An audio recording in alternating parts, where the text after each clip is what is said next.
Virgo, I'm Ronique and welcome to Scorpio Soul Time. I hope you all are doing well.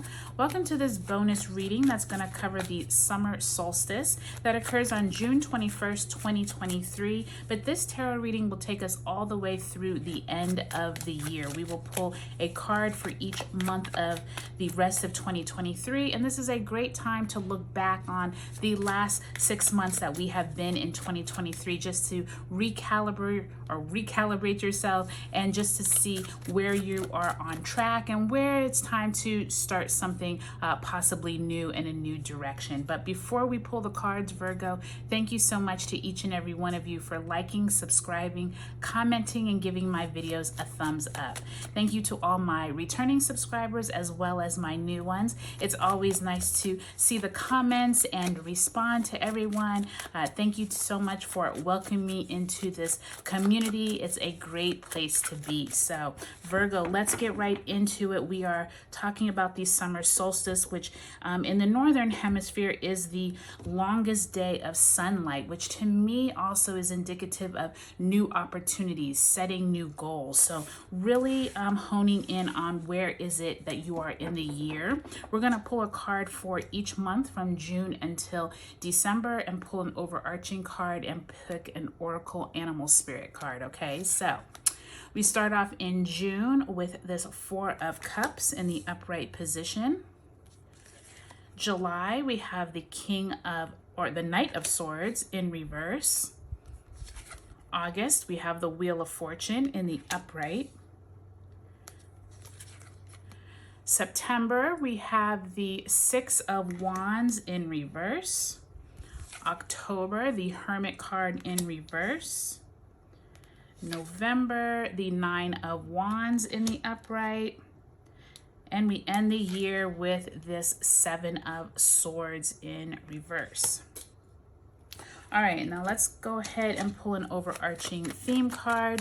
Where is it that Spirit wants us to focus this rest of the year reading? Where is it that we should focus our attention, Spirit? Ooh, so you got the Five of Wands. So Virgo, be very aware of people in your life that are maybe not there for your highest good. I'm already sensing that with that Seven of Swords. And with that Six of Wands, you could have some type of group dynamic issues. This could be at work, it could be in your family. Really be aware of that as we go through your reading. There's some type of strife possibly brewing. And this could be competitive. It doesn't always have to be like negative, but there definitely is with that Seven of Swords a hint of who is possibly trying to steal secrets or take your ideas. With that Knight of Swords in reverse, it definitely feels like there's some kind of emotional and mental kind of stuff going on here. So let's see what animal totem you all got. So you all get the wolf. Really interesting, because the wolf card is more of that energy of where is it that you're trying to protect yourself. You're trying to protect the pack. You're trying to protect people around you. Remember, wolves usually they usually travel at night, or they usually are very hidden in the shadows, but they're always kind of on stealth mode. They're kind of like always in that defensive, like ready to pounce if they need to. Keep that under wraps, meaning like be stealthy, but make sure that you're not going to the point where you're at the extreme. And I especially say that because that Knight of Swords is really that energy of like needing to like win at all costs and just getting in there and just doing anything. And that could be also that Aries North Node energy that comes in. We'll get to that in July. But in June here, you have that Four of Cups in the upright position. And there is this energy of where is it that you've been possibly ignoring some emotional help? Maybe people have been trying to talk to you and you've been just kind of ignoring them, or you've been just kind of like in your own kind of like own mind and just ignoring people around you. In June, we do have quite a few planets retrograding. Do take a look in the description below. I will link to those retrograding planet tarot readings. Somewhere you need to really pay attention, because I think things are happening behind the scenes that you may be either ignoring or not aware of, okay? Once we get to July, this is that Knight of Swords energy that I was talking about in the beginning of this read. I do feel like many of you all are going to have that kind of knee-jerk reaction mode in July.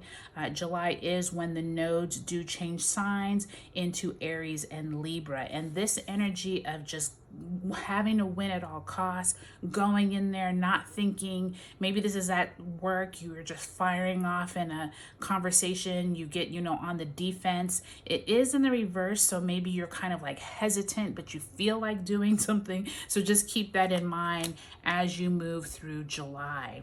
Once you get into August, Virgo, you do have the Wheel of Fortune in the upright. So there could be some really positive news that comes in August. This is your solar return month. Happy birthday to you all that are August Virgos. But it also is indicative of possibly some major event or a twist of fate occurring around maybe your solar return. But this could also be something that is a twist of events from where you were at with all that fiery energy there in July.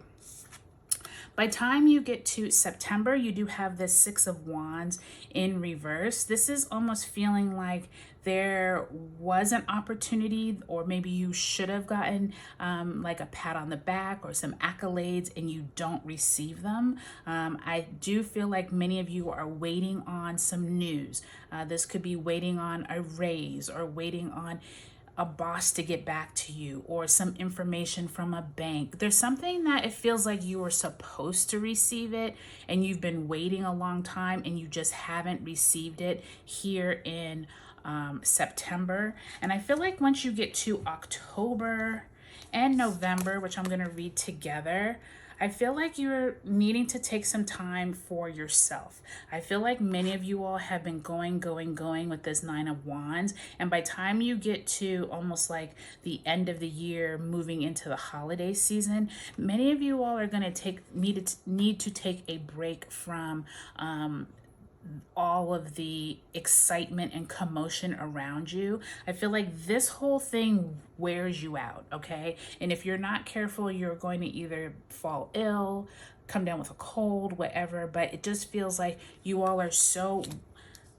running yourself ragged here in October and November that you're actually not seeing things that are going on underneath the surface. And I feel like that's what happens at the end of the year, is that someone around you is trying to either I don't want to say get you fired, but that's what I actually heard. Someone's either trying to get you fired or just put lies out there around you, or something around people just being messy, okay? And people around you like not being for your highest good. So just make sure as you are moving through this year, or the rest of this year, Virgo, really pay attention to the people around you. Make sure that you're not sharing things about your personal life to people who really don't have your highest good.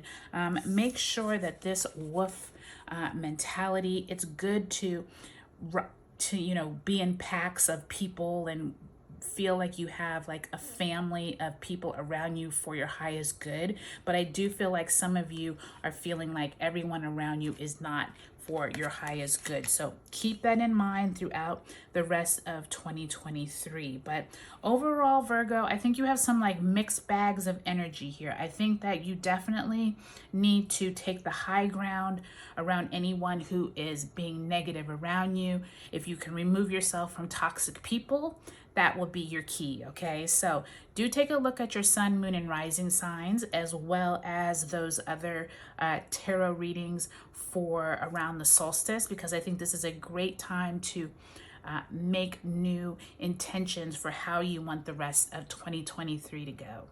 All right, Virgo, I hope you all have a great summer solstice and the rest of 2023, and I'll talk to you later.